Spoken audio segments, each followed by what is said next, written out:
आज हम मॉडर्न समाज की बात करते हैं, लेकिन कैसा मॉडर्न समाज जहां अपने रिश्ते के बारे में, अपने बॉयफ्रेंड के बारे में बताने की घर वालों से हिम्मत ना हो, लेकिन किसी का मर्डर बड़ी आसानी से कर देते हैं। कैसा समाज है ये?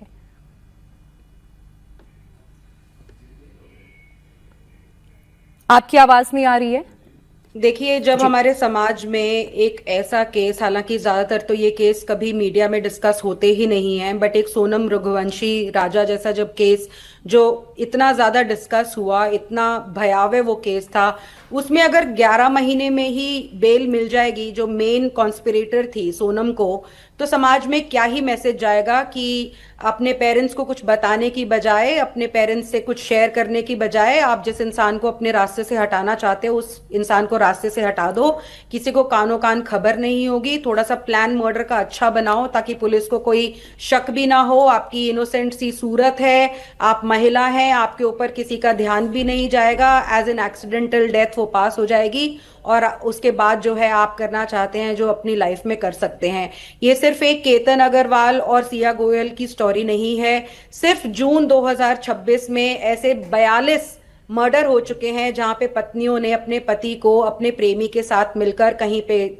टुकड़ों में काट दिया, कहीं पे गला घोट दिया, कहीं पे करंट लगा दिया। इतनी भयावह मौतें दी हैं, और लेकिन इनको अपने घर वालों को नहीं बताना है। और एक जो बहुत जरूरी चीज है वो ये है कि ये तो मर्डर्स हमारे को दिख रहे हैं, इसकी तह पे जाने कितने ऐसे केसेस हैं जहां पे लड़कियां अपने पेरेंट्स को कुछ नहीं बोलती हैं, शादी कर लेती हैं, उसके बाद हस्बैंड और उसके पूरी फैमिली के ऊपर झूठे केसेस लगा देती हैं, अपने लवर के साथ आराम से एंजॉय करती हैं, मेंटेनेंस हस्बैंड से लेती हैं, और जो बेचारा जिसने कोई गलती नहीं की है उसके और उसके परिवार को पूरी बर्बादी की कगार पर ले जाती हैं बिना किसी शिकन के। कोर्ट में आए दिन ऐसे हजारों मामले हैं जहां पे अडल्ट्री में लड़की है लेकिन जो आदमी है वो धक्के खा रहा है कोर्ट के। तो मुझे नहीं समझ में आता है कि ये कैसा सशक्तिकरण है जहां पे आप ये कहते हैं कि महिलाएं आज पुरुष से कोई कम नहीं है, लेकिन आप अपने माता पिता को सिर्फ ये नहीं बोल सकते कि आप यहाँ पे शादी नहीं करना चाहते। जो कॉन्सिक्वेंसेज हैं उस चीज के आप खुद फेस कीजिए ना। एक इनोसेंट फैमिली को बर्बाद क्यों करने की कगार तक आप आ जाते हैं और आपको लगता है कि आप बच जाएंगे? बिल्कुल, मैं इस पर आगे योगिता से भी सवाल लूंगी, लेकिन उससे पहले OP sir, state of mind जरा सिया का समझाइएगा, क्योंकि आप ऐसे बहुत केस आपने हैंडल किए होंगे। क्योंकि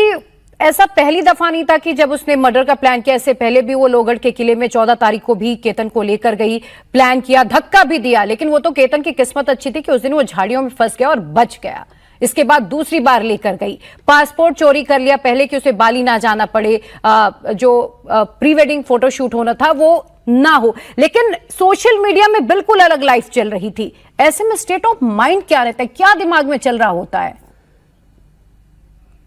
नहीं, इसका thank you so much for asking this question. हमारी को पैनलिस्ट ने इसका बहुत हद तक जवाब दे दिया है, दीपिका जी ने। लेकिन जो एज ए पुलिस ऑफिसर मैं समझता हूं कि आजकल हम बहुत ही दोहरे जिंदगी जी रहे हैं, और इस प्रकार लाइफ का पेस जो इतना फास्ट हो गया है, बहुत ही फास्ट हो गया है। ये बात तो सही है कि हम महिलाओं की सशक्तिकरण की बात करते हैं, लेकिन यहाँ पे एक ऐसी महिला है जिसकी शादी होने वाली है और पढ़ी लिखी महिला है, लेकिन उसके बावजूद वो लड़की जो है अपने माता पिता से ये बात कह नहीं पाई कि मैं किसी और से प्यार करती हूँ और मैं ये शादी नहीं करना चाहती। ये सशक्तिकरण का बहुत ही अगली फॉर्म है जो हम लोग देखने को मिला है। तो मैं समझता हूं कि धोखे की बात, दोहरी जिंदगी की बात, या कोई सामाजिक दबाव ऐसा रहता है, या इस प्रकार कोई नैतिक विफलता है, इन सबों का एक कारण है जिसके कारण इस प्रकार की घटनाएं होती हैं। पुलिस ऑफिसर के रूप में मैंने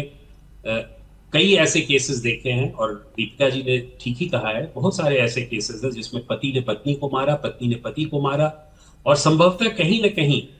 कुछ अड़चने आ जाती हैं उनके सक्सेसफुल एग्जीक्यूशन के कारण, उनके मेटिकुलस प्लानिंग में, और फिर जो है कोई भी क्राइम होता है उसका ट्रेल कहीं ना कहीं रह जाता है,